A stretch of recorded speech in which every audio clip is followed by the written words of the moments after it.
Thanks for staying with us. We are still in conversation with the presidential candidate of the SDP, Adewale Adebayo. Thanks for staying with us, Mr. Adebayo. Your party chairman, I just want to quote him. He said that your party is the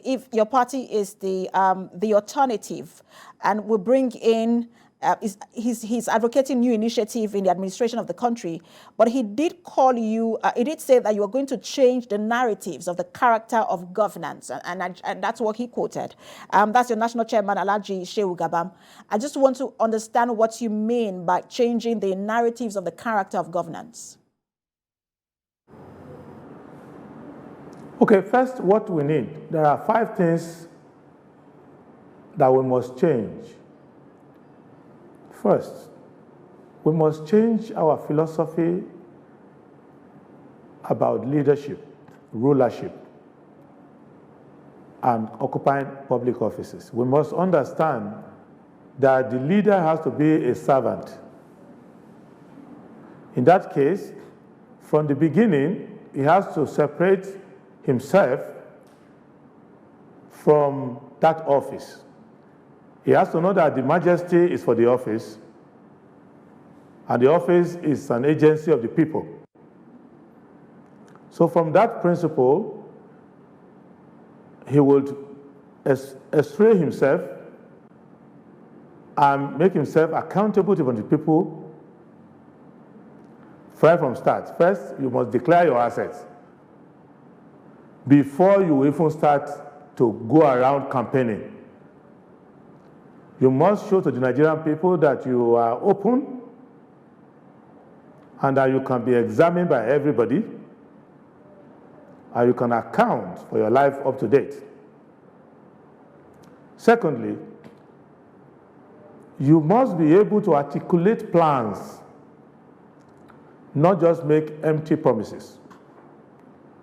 So every plan that we put forward must have a timeline, must have the costing, must have the deliverables, must have everything that you would do if you were putting forward a business plan to a bank. There must be no gaps, there must be no blind spots or hidden or unanswered questions. 3, you must be able to bring character, competence, commitment to the office. And to bring competence to the office, you must show a grasp of an in-depth understanding of the problems the country is facing.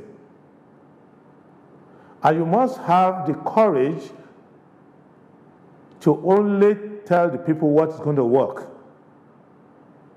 And truth and justice must be identified with one's public service, so that everyone in the country can have a sense of safety and a sense of belonging and a sense of assurance that this person is going to be the leader of Nigeria.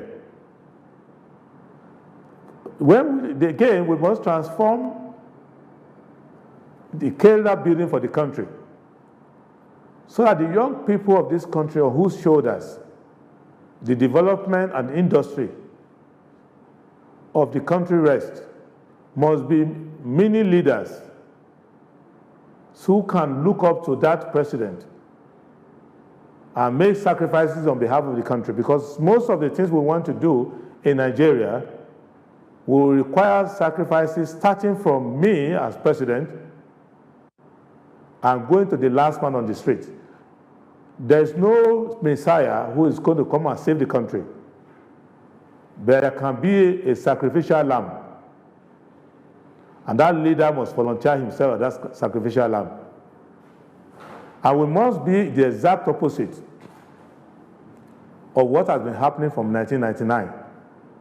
I'm going to ask you, Mr. Adebayo, sorry again, let me jump in. I know that there is some slight delay because of where you are between us, but I just wanted to ask you because, and you were already getting there. I was going to ask you if you don't think that Nigeria has not experienced that kind of leadership since 1999. When you look at Obasanjo to the late Yaradua, to former President Goodluck Jonathan, and now to President Buhari, you don't think that we've had any semblance of that kind of leadership since 1999? We have not had enough of it. If you look at the country, evidence shows that we have not solved any single major problem from 1999 to date. Whether it is poverty, which Abiola talked about, farewell to poverty, poverty is worse. We have not solved the problem of security. We have not resolved the stability of our currency. We have not brought inflation to single digit. We have not met any of the Millennium Development Goals. We have not been able to establish any kind of institutionalization of unity in this country. We fight over every menial thing. So if you look at it, as much as I have respect for each of these leaders, and I have some rapport with them, evidence on the street suggests, and some of the regrets they themselves express, show that we have fallen off the wagon. And we cannot pretend that we have had it right. We need to say that we need to depart and then start a new chart. Of these challenges you have mentioned, one after the other, you've talked about issues around poverty, which I relate to the economy, and you've talked about issues around security. You talked about the MDGs, and we're now with the SDGs as well. But let me talk about health, because that's something that a lot of people don't talk about. And when we speak to candidates, we talk about all the other challenges, but health. And I was speaking to someone recently, and I told the person that I've been going to the hospital for some time. Every time I've gone to the hospital recently, all I have seen is student doctors. I have not been able to have any access to even resident doctors. And that is kind of worrying and alarming for me not to be able to have, to a more experienced hand. And some of them, even the student doctors use, you're talking to them and they're checking their phone to search for your challenges and see what they can prescribe for you. And that's worrying, and it speaks to the brain drain in the sector. I want you to highlight what you think that why we are where we are and how we can move ahead and have a formidable health sector where we can have other people come and access healthcare in our country. It has to be with leadership. If there's an Olympic medal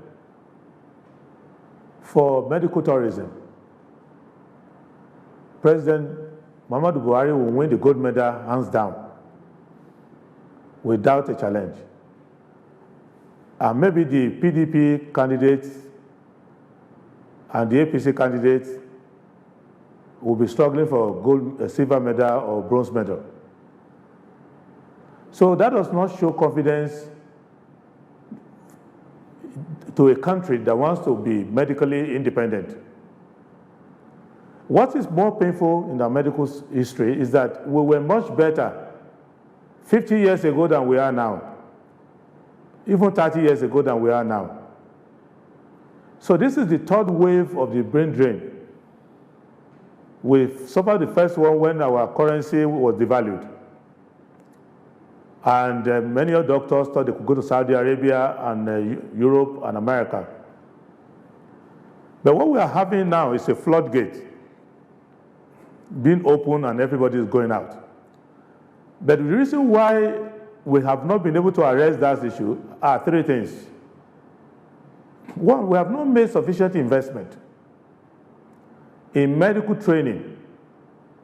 So I have more than 4 of my wards who wants to study medicine now in this country, and they are not able to have a place, not because they are not good, because there is not enough space. Secondly, those who are experienced, like registrars, specialists, and other senior consultants are being ridiculed because of the fact that they don't have the tools for diagnostics, for therapeutics, and other maintenance. So it's not only money that is taking them overseas. It's so that they don't want to become medically obsolete. Because professional obsolescence is a death knell for a professional. So that's one we need to do something about that investment.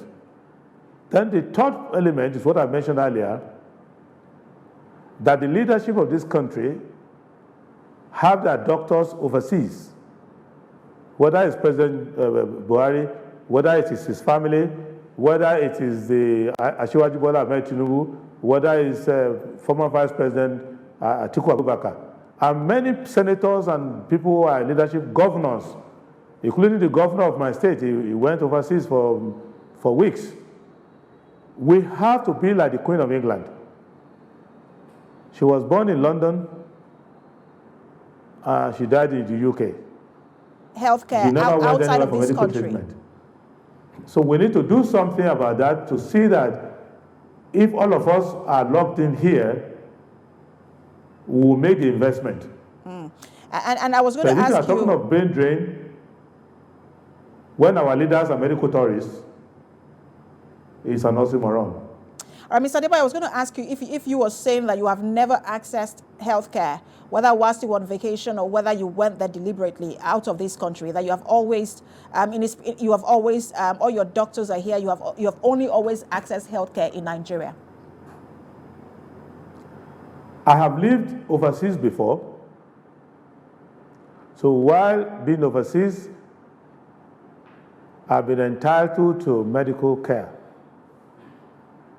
But I've not been sick, so I've not had reason to use them. But in Nigeria, I have my medical checkup every year in Nigeria. My doctor is Dr. Fasson. He's a government-employed doctor.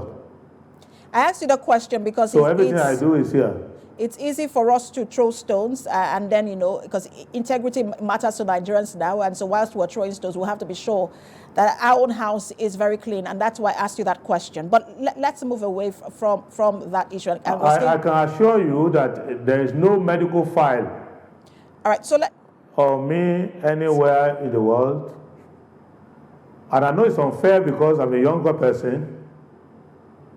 So these other people are older. But what I'm saying to you is that if you are in leadership, you have to have confidence in your own system. All right. So, and I've demonstrated that confidence over the years for me and my family. So let's talk about budgeting for health. It's one of the biggest challenge. In fact, for most sectors in the country, funding is a challenge, whether for education or for health. But let me ask you about health. What would you do about budgeting if you become president of the country? How much will you allocate to health, the health sector? Okay, number one, we have constitutional obligation under Chapter 2 of our Constitution. Fundamental directive and fundamental objectives and directive principle of state policies that we must invest in the health and the well-being and welfare of Nigerian people. We also have Millennium Development Goals that request us to invest substantially in healthcare. We also have mandates of UNICEF and WHO and all of that. But we also have common sense to know that a healthy society is a prerequisite for development. But there are two ways I'm going to approach it. One is in terms of allocation. Second is in terms of fidelity to the utilization of the funds.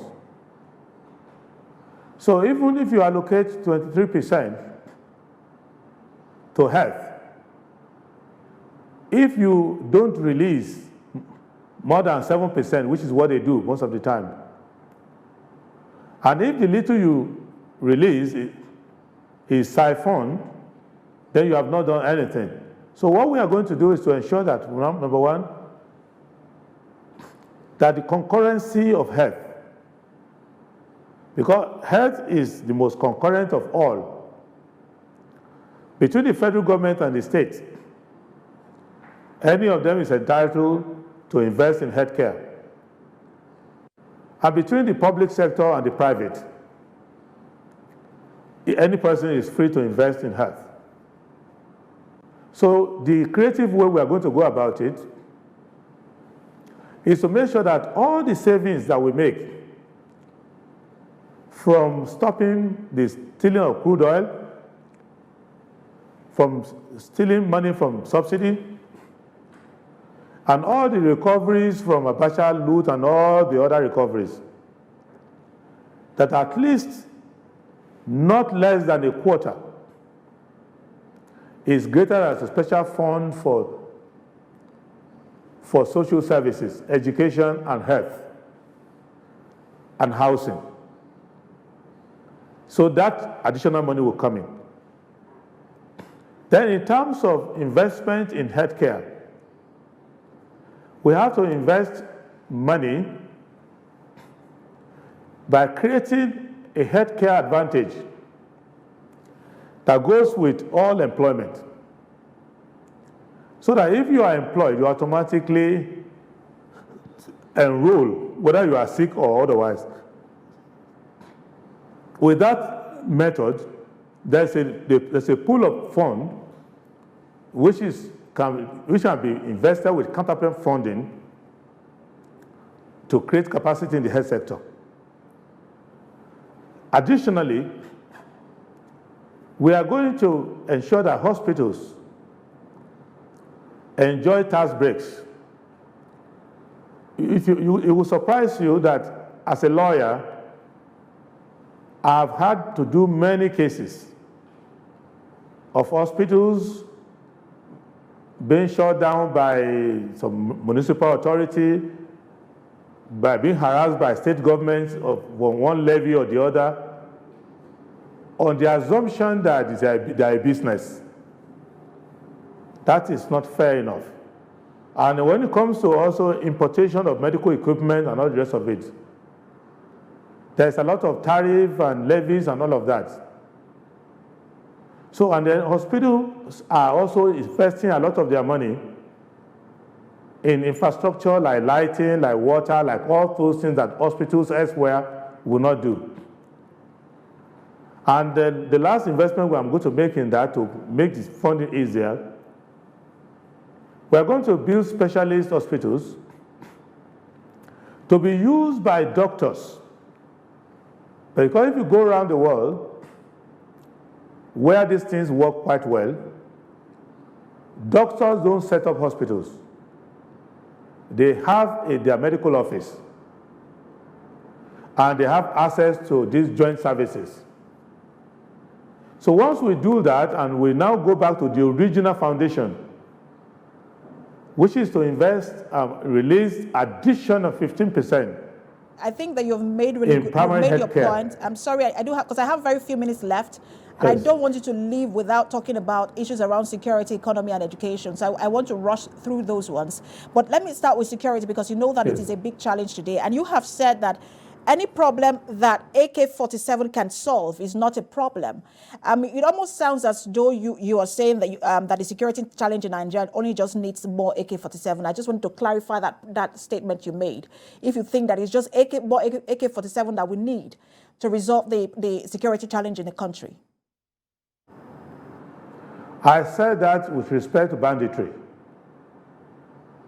The security in this country is a little beyond the issue of banditry. But I was speaking with respect to banditry.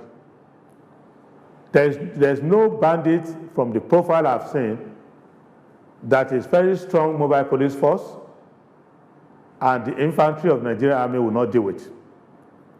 But there are other complexity in terms of security, in terms of intelligence gathering, in terms of maintaining a very viable air force, and in terms of also being able to do winning of hearts and mind.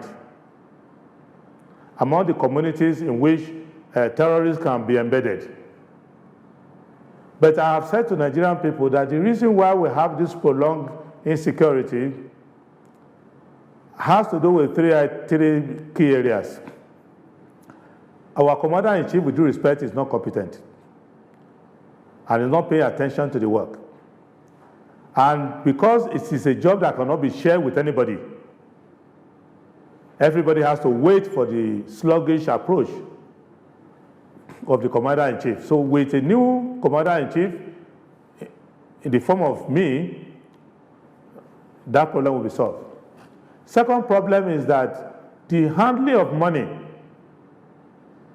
is making those who are involved with our security management to kind of prolong programs so that more money can come for them to dispense.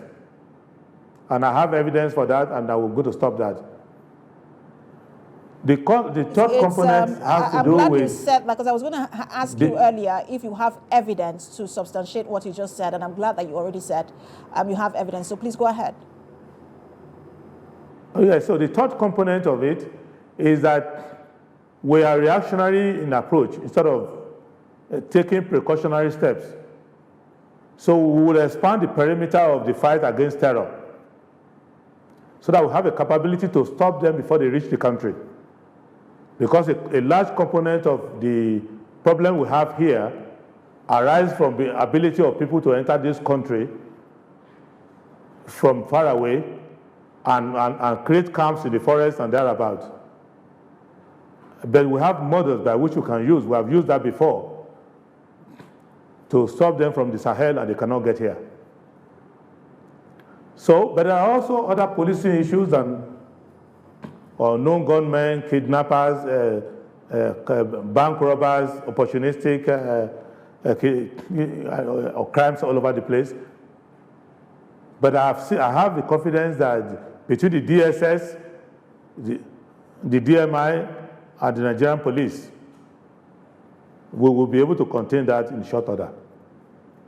Nigerians are watching. You need a strong commander-in-chief who understands the issues. All right, so Nigerians are watching and weighing what you have said, and I'm sure that they are making up their minds as they listen. But let me ask you on education again, based on a statement that you made, and I just want to quote it, because I don't want to quote you wrongly. You said that if elected, you would never allow a situation that would necessitate a meeting between you and the leadership of the Academic Staff Union of Universities, that's ASU, because, and you made that statement in line with the ASU strike. And you said that one of the ways to deal with the education challenge is to have a board of trustees that will superintend over the affairs of universities across the country. And one wonders how creating a committee, as it were, or a board of trustees fix the challenges in the academic sector, especially the tertiary institutions. Well, you honestly tried not to misquote me, but unfortunately you misquoted me, despite your best endeavors. What I said was that the Board of Trustees of the Education Trust Fund must be restored to its original design. That the Education Trust Fund, the fund alone, must not be put in the Ministry of Education where it is now. So it should be put under independent trustees of transparent Nigerians who are not connected with politics. So between the Governing Council of the universities and the Education Trust Fund, independent, there's no reason for ASU to have a quarrel with the government over the trust fund. But the government of Nigeria, being the owners of these universities, and as president, I've been the visitor to the universities, will continue to be a champion of the universities and to provide additional funding to the universities. Because that money in the Educational Trust Fund is coming from taxation of corporate entities in Nigeria. It does not mean that I cannot augment funding for the universities. It doesn't mean that I cannot incentivize alumni of the universities to contribute to the universities, or to major corporations and people doing business in Nigeria from creating endowment for the universities. But I will not appoint politicians into the board or the governing council of the universities. I will put people who have talent in education. I want to be champion for education. So and I can give an example of Afe Babadola when he became the chancellor of the University of Lagos. He helped that university so mightily. Rather than a politician trying to look for contract or refund of their campaign funding. So I picked this quote off from a conversation you had, so I'm not sure how I would have misquoted you because it was picked directly from an interview you had. And so I am only quoting back. Maybe if you play the audio, I think it was, maybe it's lost in translation. All right, so it was one of the dailies, and so maybe at the end of the conversation, I'll send it to you. You might want to correct how they quoted you. But away from that... Yeah, the editor, I'm sure, will be regretting by now. All right, so you also vowed to knock out poverty in 18 months. What's your strategy for that? And I'm relating that to just generally fixing the economy. Okay, now, property that we have relate to people not being able to feed themselves. People being homeless on the street. And you find that this is where you have poverty. And this extreme poverty, we have enough resources to be able to deal with them. And the timeline to feed a hungry person doesn't require several months. The timeline to provide housing for the poor doesn't exceed 1 year. Jack Nande tried it in Lagos. Jack Nande was only governor in Lagos for 4 years. But by his first anniversary, he was already having Jack Nande estates all over the place. And we have not been able to build from 1999 to date as many houses as Jack Nande built in 4 years. In fact, built in 2 years. So I believe that we should be able to do that as a matter of national emergency. But we can now take time to address the issue of growth and development and sustainable development of the country. But there's no hungry man who needs to wait for a government for more than a few months before you provide food for people. And if you look at the plan that I have, you will see that because that as a farmer, I understand that we can do that without a problem. So how would you also revive the economy? And it's not just, and I know that we have peculiar challenges in Nigeria as well, but when you also look at the global economy, we're seeing countries like US having high inflation rates. There's also challenges in countries like the UK, and that's because of the Ukraine-Russia war. And then, coming from the back of the COVID-19, like I said earlier, we have our own peculiar challenges here in the country as well. But how would you revive an economy like ours? I think the media is misled and the media is misleading people. At this time in the economic cycle, no country of our economic structure is having this kind of problem. This is the kind of problem for industrial and post-industrial economies. Russia, who's an oil-producing country like ours, doesn't have this problem. They are having surplus now. Saudi Arabia, which is a country like us, is having surplus now. Kuwait, Oman, Jordan. So countries that produce oil don't have the problem now because the product that gives us majority of our income is at all-time high. So we are not in that cycle. So what we need to understand is that what is happening to us is that the government of our country has decided to allow people to steal our crude oil and sell them off balance sheet. So we're losing billions of dollars. So it is not an issue of COVID or not COVID.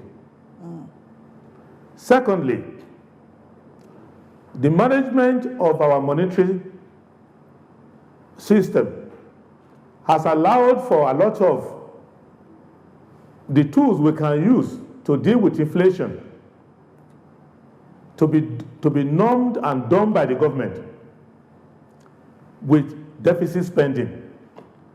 Because having stolen the resources available to fund the economy, they have resorted to debt accumulation and deficit funding. And the cost correction ought to be done by the Central Bank of Nigeria to discipline the government to have fiscal discipline. But instead of doing that, they are aiding the government Mr. Adebayo, with quantitative easing. I'm told my time I is will up. reverse all of this and we'll be able to have a stable currency and low inflation and high employment. All right, Mr. Adebayo, I'm sorry, I wish we could go on and on, but again, I'm sure we'll have you again and again as campaigns begin and to hear your thoughts on the challenges in the country. And I'm sure Nigerians have watched you and are making their assessment as we speak. Thank you so much for talking to us, SDP presidential candidate Adewale Adebayo. Thank you very much. I appreciate your time. God bless Nigeria.